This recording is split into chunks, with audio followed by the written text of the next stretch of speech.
दोस्तों नमस्कार, मैं हूं संजीत कुमार और आपने देखना शुरू कर दिया है बिहार टीचर पॉइंट। दोस्तों आज हम बात करेंगे बिहार टीचर पॉइंट में क्या जिन्हें सातवें वेतन का लाभ नहीं मिला था, यानी कि 7th पे कमीशन में जो शामिल नहीं हुए थे, क्या उनको 8वें वेतन का लाभ मिलेगा या नहीं मिलेगा। इन बातों पर आज हम चर्चा करेंगे।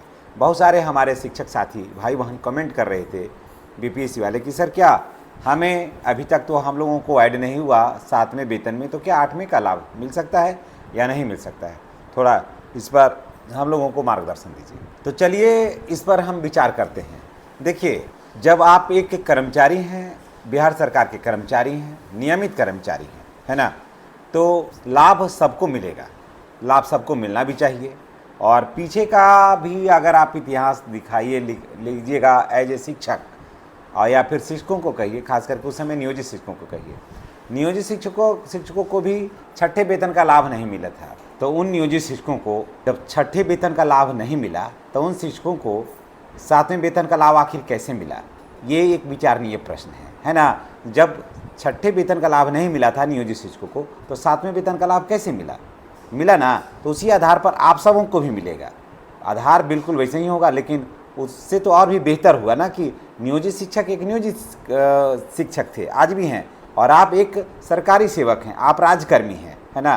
तो दोनों में अंतर है और बड़ा थोड़ा ज़्यादा अंतर है, इसलिए आपको तो मिलना ही मिलना है, ना का तो कोई सवाल ही नहीं है। बहुत सारे हमारे शिक्षक साथी भाई बहन कमेंट कर रहे थे, खास करके बीपीएससी वाले, कि क्या हम लोगों को 8वें वेतन का लाभ मिलेगा या नहीं मिलेगा। सर थोड़ा सा इस पर बात करिए।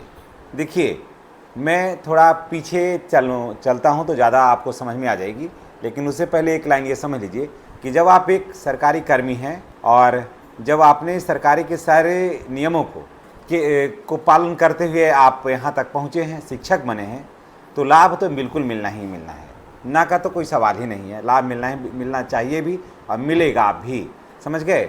यहाँ पर कोई किंतु और कोई परंतु का कोई डाउट नहीं है। हाँ, कुछ टेक्निकल प्रॉब्लम हो जाता है या इशू हो जाता है तो अब उसकी एक अलग बात है, लेकिन थोड़ा हट जाते हैं, थोड़ा सा पीछे चलते हैं तो बात थोड़ा और भी स्पष्ट हो जाएगी। देखिए, पीछे जब चलते हैं तो सबसे पहले पीछे चलिएगा ना, जैसे ही तो वैसे हो जाएगा, मिलेगा आपको कौन, मुलाकात होगी सबसे पहले नियोजित शिक्षक नियमावली से। नियोजित शिक्षक राजकर्मी नहीं थे उस समय, ठीक है।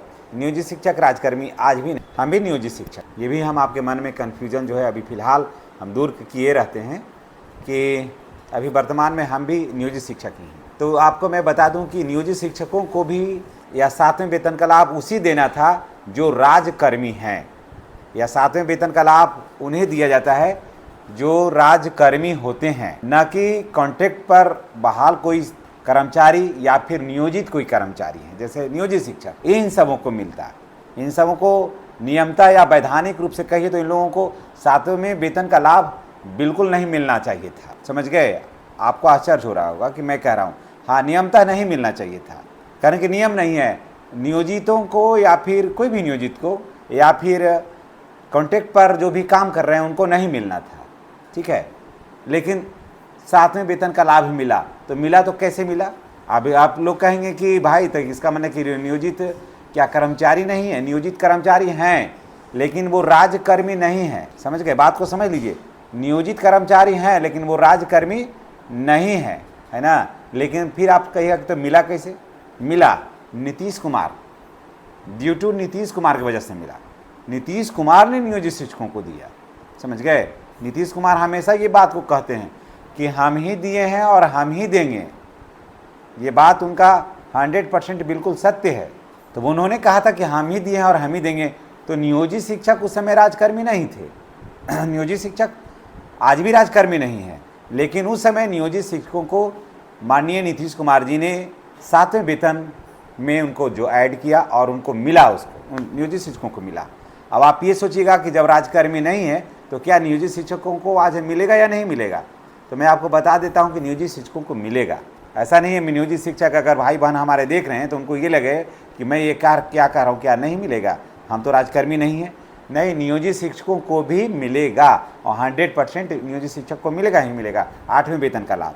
इसमें ना का कोई किंतु परंतु नहीं है। इसलिए नियोजित शिक्षक जो जहाँ है वो हड़बड़ाए नहीं। अभी बात हो रही है बीपीएससी से TR1, TR2 और TR3 से जो बहाल हुए हैं, अभी बात उनकी हो रही है। तो दोस्तों ये तो आप समझ गए कि किस हालात में किस परिस्थिति में नियोजित शिक्षकों को मिला 7वें वेतन का लाभ, जबकि ये राजकर्मी नहीं थे। हम लोग राजकर्मी नहीं थे, आज भी राजकर्मी नहीं है। एज ए नियोजित शिक्षक राजकर्मी हम लोग नहीं है ऐसे विधिवत। तो मिला था 7वें वेतन का लाभ, तो 7वें वेतन का लाभ मिला था, तो 8वीं का वेतन का लाभ भी मिलेगा उसी तर्ज पर। ठीक है, तो यहाँ पर तो छोड़िए, अब चलिए आते हैं बीपीएससी टीआरई 1 और टीआरई 2 के बारे में, जहाँ पर से मैसेज हमको आ रहा है बड़े पैमाने पर। तो मैं वहाँ बताना चाहता हूँ कि आपको भी मिलेगा, जितने भी बीपीएससी से बहाल हैं, चाहे वो प्रधान शिक्षक हों हमारे, है ना, उन सारे को मिलेगा। और विशिष्ट शिक्षक हैं या प्रधान शिक्षक हैं या प्रधानाध्यापक हैं, बीपीएससी में टीआरई 1 है, टीआरई 2 हैं, टीआरई 3 हैं, या जो फ्रेश वैकेंसी से आए हैं, या फिर वैसे जो नियोजित शिक्षक से बीपीएससी टीआरई 1 या टीआरई 2 में गए हैं, उन सबको मिलेगा। आप ये सोचिएगा कि क्या सेवा निरंतरता मिलने पर मिलेगा, पर ही भी मिलेगा और विशिष्ट शिक्षकों को भी मिलेगा। सेवा निरंतरता तो 90% संभावना है कि विशिष्ट शिक्षकों को मिलेगा ही। अब तो जब वेतन संरक्षण मिल गया तो इसका मतलब ये साफ हो गया कि विशिष्ट शिक्षक जो हैं वो पूर्व के कर्मचारी हैं, पूर्व के हैं सरकारी सेवक है, तो इनको तो मिलेगा ही मिलेगा।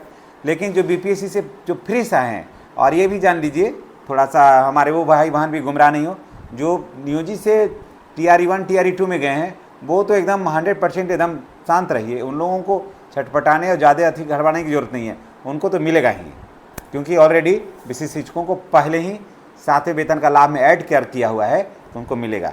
अब ये चिंता ये है कि क्या बीपीएससी से टीआरई 1 टीआरई 2 टीआरई 3 वाले को मिलेगा या नहीं मिलेगा। तो आप लोगों को मिलेगा, समझ गए, आप लोगों को मिलेगा। हाँ, ऐसा था कि ऐसा कहीं कहीं ऐसा होता है कि जब 7वें वेतन का लाभ नहीं मिलता है तो 8वें का नहीं मिलेगा, लेकिन जब वैकेंसी अभी आई है और 7वें वेतन के बाद आई है तो नहीं कैसे मिलेगा। वैकेंसी तो पहले, ऐसा तो नहीं है कि वैकेंसी 7वें से पहले है, 7वें में नहीं मिला तो 8वें में कैसे मिलेगा भाई। तो वैकेंसी 7वें वेतन आने के बाद आई है, ठीक है, और उसके बाद 8वां आने वाला है।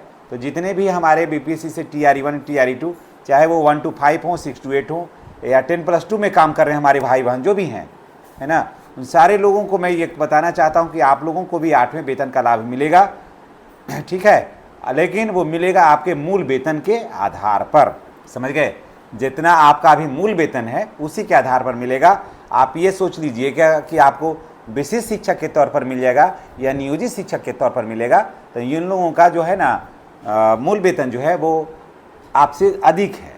हाँ, जिनका जो भी बीपीएससी टीआरई 1 टीआरई 2 में गए, जो ऊपर में जैसे हाई स्कूल में गए हैं, 10+2 में गए हैं, तो इन लोगों का जो मूल वेतन है उसी के आधार पर मिलेगा। जो नए हैं, माने बीपीएससी से जो आए हैं, उनको मूल वेतन के आधार पर मिलेगा। जैसा आपका मूल वेतन रहेगा उसी आधार पर मिलेगा। अब हाई स्कूल में या 10+2 में जो नियोजित शिक्षक थे या उन्हीं के आधार पर अभी वो सोचेंगे, तो अभी फ़िलहाल वैसा नहीं हो पाएगा, उतना नहीं होगा।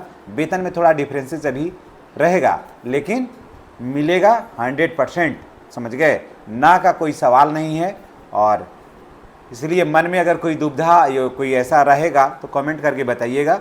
हम आपकी समस्या के साथ खड़े हैं और जहां तक हमसे हो सकता है आपकी दुविधा को हम दूर करने का पूरा प्रयास करेंगे। इसलिए जितने भी शिक्षक भाई बहन हैं बीपीएससी से टीआरई 1 टीआरई 2 टीआरई 3, उन सारे लोगों को मैं आश्वस्त कर देना चाहता हूं, मैं आपको आपके मन के संदेह को दूर कर देना चाहता हूं कि आप लोगों को भी 8वें वेतन का लाभ मिलेगा। इसलिए क्योंकि 7वें वेतन आयोग लागू होने के बाद आप आए हैं, तो 7वें वेतन में तो आपको ऐड किया नहीं जा सकता था, और आपका मूल वेतन अभी 25,000 रुपया है। आपका मूल वेतन अभी 25,000 रुपया है। तो इसी के आधार पर, या 25,000 से जो अधिक भी है, मैं एग्जैक्ट ऐसे एक मोटा मोटी में कह रहा हूँ, जिनका 25,000 से अधिक है, किसी को 29,000 है, किसी को और भी ज़्यादा है, तो जो मेरे कहने का मतलब ये है कि आपका जो मूल वेतन है उसी के आधार पर आपको 8वें वेतन का लाभ आपको मिलेगा।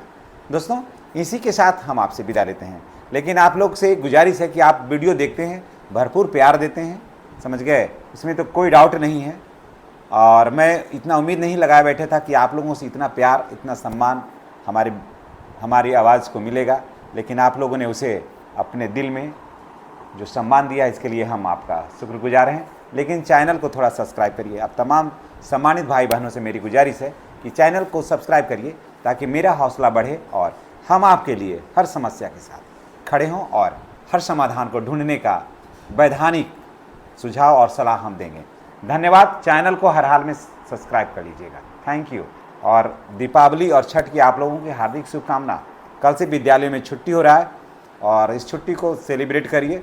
बीच में एक दो चुनाव का प्रशिक्षण भी होगा, उसमें भाग लीजिए और इस चुनाव को 2025 में जो चुनाव है, ये जो महापर्व है, इसे खुल करके जो है लोगों को मोटिवेट करिए कि वो बढ़ चढ़ कर के चुनाव में हिस्सा ले और वोट फॉर फ्यूचर।